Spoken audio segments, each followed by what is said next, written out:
تو میں یہ عرض کر رہا تھا کہ جیسے فیمنسٹ خواتین کیا کرتی ہیں, چونکہ عورت کو اللہ نے کمزور بنایا ہے نا, تو اس کی کمزوری سے اس کو پتا ہے کہ ان کے حق میں ہم جب آواز اٹھائیں گے تو لوگ ہمیں فیور کریں گے. انسانی نیچر ہے, اچھی بات ہے. عورت کے حقوق کی تو سب سے پہلے اسلام نے اسی لیے تو آواز اٹھائی کہ عورت کو حقوق ملتے نہیں تھے. لیکن پتا ہے کیا ہے, وہ اس لیبل لگا کے انہوں نے کیا کر دیا, مردوں کی ایسی کی تیسی. عدالتوں میں اب مردوں کو دیکھو جو ذلیل ہو رہے ہیں, جو میں بتاتا رہتا ہوں کیا حالت ہو گئی ہے. تو بیلنس بات ہوتی ہے. یہ موضوع پتہ نہیں کہاں سے آیا تھا, میں جو نقطے کی بات آئی ہے وہ ذرا جلدی سے بتا دوں. بیلنس بات پتہ ہے کیا ہے, اسی طرح ماں کے حقوق بہت زیادہ بیان کیے جاتے ہیں, کرنے چاہیے, لیکن بھائی باپ کے حقوق بھی ہیں. کچھ چیزوں میں اللہ نے باپ کو سپیریئر رکھا ہے, ماں کو کم رکھا ہے. کچھ چیزوں میں ماں کو زیادہ, باپ کو کم رکھا ہے. آپ جب مر جاتے ہو, آپ کی وراثت میں ماں کا زیادہ حصہ ہے یا باپ کا زیادہ حصہ ہے؟ بولو. باپ کا حصہ ڈبل ہے ماں کی نسبت. ہر چیز میں اگر ماں کا حق زیادہ ہوتا تو اسلام ماں کو دگنا حصہ دیتا, باپ کو آدھا. لیکن اسلام, اگر آپ کی وراثت میں 90 کروڑ روپے ہیں, مثال تو اچھی دینی چاہیے نا انسان کو, کیا خیال ہے؟ میں 90 روپے بھی کہہ سکتا تھا, کیونکہ بہت سے لوگ کہیں گے ہماری پینٹ سے 90 بھی نکل آئے نا تو بڑی بات, پینٹ ہی ملے گی وراثت میں. تو 90 کروڑ روپے ہیں آپ کی وراثت میں, تو اس میں اور کوئی والی وارث نہیں ہے آپ کا, نہ بیوی ہے نہ بچے ہیں. تو اسلام باپ کو کتنے دیتا ہے؟ 60 کروڑ. ماں کو کتنے دیتا ہے؟ کیونکہ ہمارے کچھ مذہبی اسکالر, کچھ موٹیویشنل اسپیکر وہ اس طرح کا بتا رہے ہیں کہ ہر جگہ نا شریعت نے وراثت میں باپ کو بولو مقدم رکھا ہے.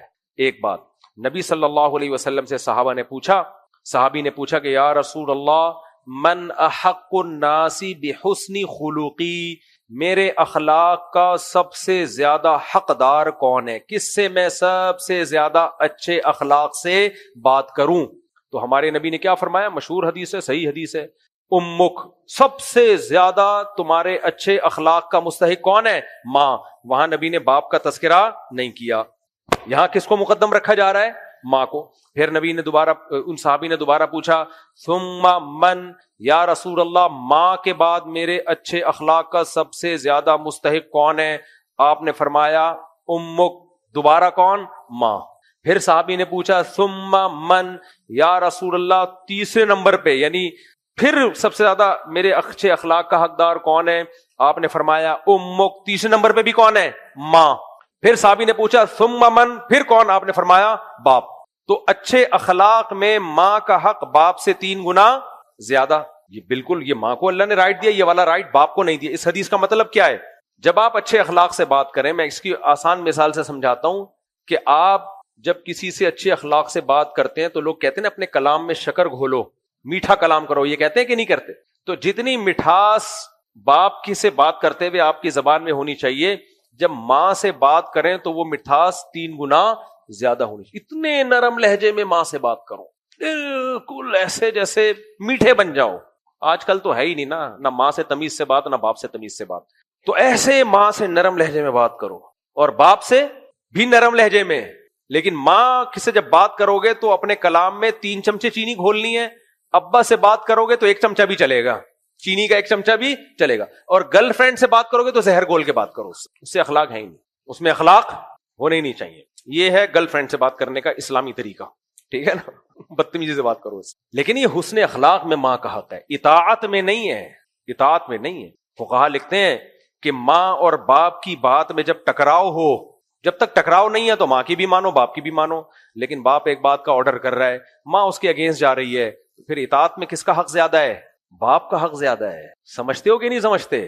کیونکہ سربراہ اللہ نے کس کو بنایا ہے؟ باپ کو بنایا ہے. یہاں بھی ماؤں کی چل رہی ہوتی ہے, امی کچھ اور کہہ رہی ہے, ابا کچھ اور کہہ رہے ہیں, تو پھر کس کی مانے؟ بھائی آپ کی امی کو اجازت ہی نہیں ہے کہ آپ کے باپ کی مرضی کے خلاف آپ کو آرڈر دے وہ, کیونکہ وہ بھی سربراہی میں ہے باپ کی, آپ کے باپ کی سربراہی میں ہے وہ. جیسے رعایا کو اجازت نہیں ہوتی کہ حکومت ایک قانون بنائے, ایک آرڈر دے اور رعایا اس کے خلاف چلے, تو گھر بھی ایک اسٹیٹ ہے, ریاست ہے. تو گھر کے اندر جو رہنے والی پبلک ہے, عوام ہے, آپ کی اماں سمیت, ان کو اجازت نہیں ہے کہ سربراہ جس کو اللہ نے صدر مملکت بنا دیا گھر کا, چاہے وہ 1 کمرے کا گھر ہی کیوں نہ ہو, تو اماں کو اجازت نہیں ہے کہ صدر مملکت کے خلاف, جمشید کے خلاف کوئی بات کریں وہ. لیکن میں نے جہاں یہ بیان کیا ہے, آپ دیکھو اتنے اوٹ پٹانگ قسم کے کمنٹس آنا شروع ہو جاتے ہیں, اور زیادہ تر خواتین کے آ رہے ہوتے ہیں. جب خواتین کے فیور میں بیان کرو, مرد کا ایک نیگیٹو کمنٹ نہیں آئے گا, ایک کمنٹ نہیں آئے گا مرد کا کوئی خلاف میں, کہ ماشاءاللہ زبردست ایسا ہی ہونا چاہیے. لیکن جہاں مرد کی بات کرو تو پھر خواتین کے کمنٹس دیکھا کرو. ابے کیا وہ انسان کا بچہ نہیں ہے؟ تمہارے بھی حقوق ہے تو اس کے بھی تو ہیں. عورت مرد کا حق جب جانتی ہے جب مرد اس کا بیٹا ہو, جب مرد کیا ہو, اس کا بیٹا ہو, اور پھر اس کی بہو اس کے بیٹے کی سن نہ رہی ہو, پھر وہ بتائے گی دیکھو بیٹا اللہ نے مرد کو گھر کا سربراہ بنایا ہے, تم اس کی بات مانا کرو. پھر وہ بہو کہے گی کہ یہی اپنے شوہر کو بھی بتا دیتی. خیر, تو یہ ٹیکنیکل پوائنٹ کی بات کس نقطے پہ آئی تھی؟ نہیں, میں نے کہا تھا یہ اس بیان کے بیچ میں ایک پوائنٹ کی بات آئی ہے, میں پارسل کرنا چاہتا ہوں. سچ اور جھوٹ کی پتہ نہیں. خیر, ہم موضوع کی طرف آتے ہیں. تو خیر, میرا مقصد یہ بتانے کا ہے.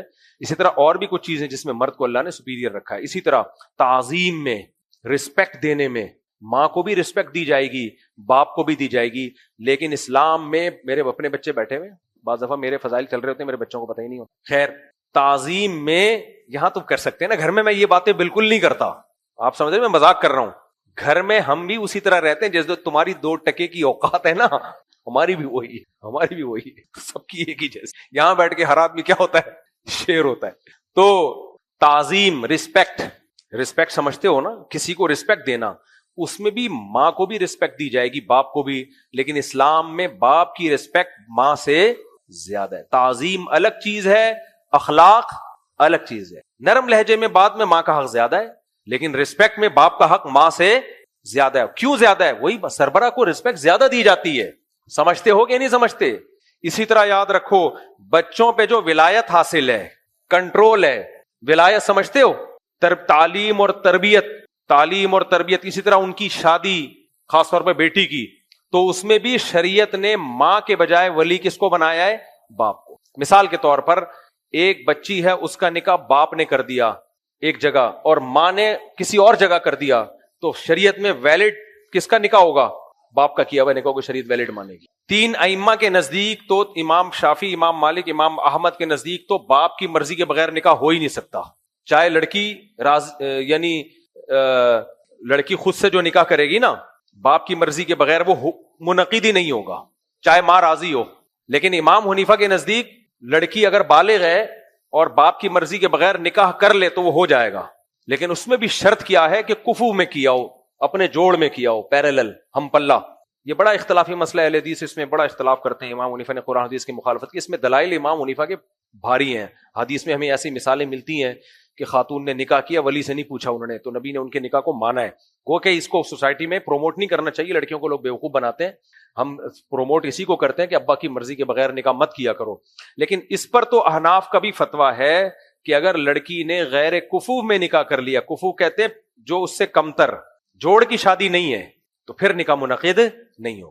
اب میں ایک مثال سے سمجھاتا ہوں. ایک لڑکی نے نکاح کیا, لڑکی کا خاندان بہت اچھا خاندان ہے, پڑھے لکھے ڈاکٹروں کی فیملی ہے فرض کرو. اس نے 8ویں کے بھگوڑے سے شادی کر لی, جس کے ابا نے بھی نہ میٹرک کیا, نہ عالم, نہ دین کی تعلیم, نہ دنیا کی تعلیم. لڑکی کے باپ کروڑ پتی ہے. جہاں اس نے شادی کی ہے ان کی گٹکے کی کرائے کی دکان ہے. لڑکی نے جہاں شادی کی ہے ان کی لڑکے کی گٹکے کی کرائے کی, وہ بھی اپنی نہیں ہے, کرائے کی دکان ہے, اور وہ بھی کرایہ بھی کئی مہینوں سے اس نے نہیں دیا. لڑکی دیندار بھی ہے, لڑکا کیا کرتا ہے؟ چھٹے لگاتا ہے. مثال تو وہی دی جائے گی نا, بالکل اینڈنگ پوائنٹ پر ہو. تو اب لڑکی عاقل ہے, بالغ ہے, فرض کرو 20 سال کی لڑکی ہے. اس لڑکی نے اس سے شادی کر لی, ابا راضی نہیں تھے, تو اب حنفیہ کے نزدیک بھی یہ نکاح منعقد نہیں ہوگا. حالانکہ اماں راضی تھیں, نانی بھی راضی تھیں, ماموں بھی راضی تھے, سارا ننیال راضی, ابا راضی نہیں ہے. تو اس میں احناف کا موقف جو فتویٰ ہے جس پر, وہ یہی ہے کہ یہاں ولی کی اجازت کے بغیر نہیں ہو سکتا. اور ولی ماں نہیں ہوگی, کون ہوگا؟ باپ پرمیشن دے گا تو ہوگی جی.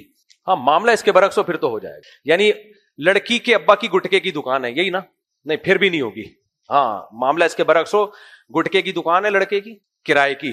لڑکی بہت اچھے خاندان کی ہے, تو لڑکی نہیں چاہ رہی کہ میں کیوں گٹکے والے سے شادی کروں بھائی, اور باپ کر دے گا تو بھی نہیں ہوگا نکاح, کیونکہ بچی کی مرضی کے, یعنی دونوں کا راضی ہونا ضروری ہے. بچی بھی راضی ہو اور باپ بھی راضی ہو. مطلب یہ کہ ماں کے اسلام میں اتنے حقوق ہیں, لیکن شادی بیاہ کے معاملے میں شریعت نے ماں کو فیور دینے کے بجائے کس کو فیور دیا ہے؟ باپ کو. تو اب جو فیمنسٹ لوگ ہیں نا, وہ نہیں یہ باتیں, وہ کہتے ہیں یہ دیکھو خواتین کے حقوق کے خلاف. بھائی اسلام نے دونوں کو رائٹ دیے ہیں, اس کا الگ رائٹ ہے, اس کا الگ رائٹ ہے, کیونکہ دونوں سے ہی زندگی کی گاڑی چلتی ہے. انگریز کہتا ہے تو ہی پال, ڈی این اے سے پکڑا جاتا ہے باپ, عورت کہتی ہے اس کا باپ ہے, کہتا ہے میں نہیں ہوں, جمشید سے تحقیق کروا لو جا کے. یو کے میں کیس آیا تھا نا, بی بی سی کی رپورٹ ہے, یہ ایک خاتون نے کہا یہ بندہ اس کا باپ ہے, وہ کہہ رہا ہے میں نہیں ہوں. ہمارے یہاں کوئی تصور ہے باپ بولے میرے بچے نہیں ہیں, یہ باپ تو بولتا ہے میرا خون ہے بھائی, میرا خون ہے یہ. انگریزوں میں اس طرح کے واقعات آنا شروع ہو گئے ہیں. کیس چل رہا تھا برطانیہ میں, 2-3 سال پرانی بات ہے. عورت نے کہا یہ اس کا بچہ ہے, ان لوگ کا جمشید فرض کر لو, ان لوگ کا جمشید, انگریزوں کا جمشید. جمشید نے کو پتا تھا میں اگر میں نے بول دیا میرا ہے تو میں چوڑے میں آؤں گا, خرچہ کس کو دینا پڑے گا مجھے. اس کو پتا ہے میں خرچہ دے دوں لیکن میرے کسی کام کی تو اولاد ہے نہیں میرے, اتنا ان کے ہاں تو نہ. گاندھی صاحب جو مذہبی اسکالر ہیں انہوں نے فتویٰ دے دیا کہ ماں باپ کی اطاعت لازم نہیں ہے. تو وہاں کے جب مذہبی اسکالرز کا یہ حال ہے کہ ماں باپ کی اطاعت لازم نہیں ہے, تو انگریزوں کا کیا حال ہوگا خود سوچو, جو مذہبی ہے ہی نہیں. تو ایسے آزاد سوسائٹی چل رہی ہے مارکیٹ میں. تو وہاں باپ کو یہ کہہ دینا کہ یہ میرا ہے, اس میں باپ چوڑے میں آتا ہے, اس کو پتا ہے سارا خرچہ کس کا ہے, میرا, اور مجھے اس سے ملے گا کچھ بھی نہیں, یعنی میری اطاعت تو کرے گا نہیں ہے. تو رزلٹ کیا نکلتا ہے؟ تو پھر ہوتا یہ ہے کہ بہت سے کیسز ایسے آتے ہیں وہ جمشید کہتا ہے میرا نہیں ہے. تو خاتون نے کیس کیا تھا کہ یہ جمشید کا ہے, انگریزوں کا جمشید جو بھی تھا. جو جمشید نے بولا میرا نہیں ہے, کورٹ نے کہا آج رہا میں تیرا ڈی این اے کریں گے, پکڑ کے تجھ پہ خرچہ ڈالیں گے. جب ڈی این اے کیا تو غفار صاحب کا نکلا, اب وہ جمشید کا نکلا, وہ کسی اور کا نکلا. غفار بلا وجہ چوڑے میں آ گیا, اس کو بلایا گیا تیرا بچہ ہے, کہے گا یار بھائی میرا نہیں ہے. انہوں نے کہا ڈی این اے کی رپورٹ یہ بتا رہی ہے کہ کس کا ہے, جمشید کا بھی تھا لیکن یہ والا نہیں تھا. جمشید کا بھی تھا لیکن اب خاتون نے دوبارہ کیس نہیں کیا ہوگا کہ ایسا نہ ہو یہ بھی جمشید کے علاوہ کسی اور کا نکلی. یہ تہذیب وغیرہ وغیرہ کی بات ہے. خیر, تو جب یہ فیمنزم بہت زیادہ پھیل جائیں گی نا تو ہمارے سوسائٹی میں بھی یہی ہوگا. تو خیر میں بات کو جلدی سے سمیٹتا ہوں. کیا بات چل رہی تھی جہاں سے ٹاپک شروع کیا تھا؟ ٹاپک ہی ختم ہو جاتا ہے یار. ہاں, تو میں یہ کہہ رہا تھا کہ سارے پیغمبروں نے نا وقت کے بت کو نکالنے کی کوشش کی ہے لوگوں کے دلوں سے, کیونکہ جب تک وقت کا بت نہیں نکلے گا نا اللہ کی محبت نہیں آئے گی. اس وقت کا جو بت ہے نا, جو خدا کے مقابلے میں لا کے زبردستی کھڑا کیا جا رہا ہے, حالانکہ وہ خدا کو فیور کر رہا تھا, وہ ہے سائنس اور ٹیکنالوجی. یہ سب چیزیں خدا کے وجود کو ثابت کرتی ہیں.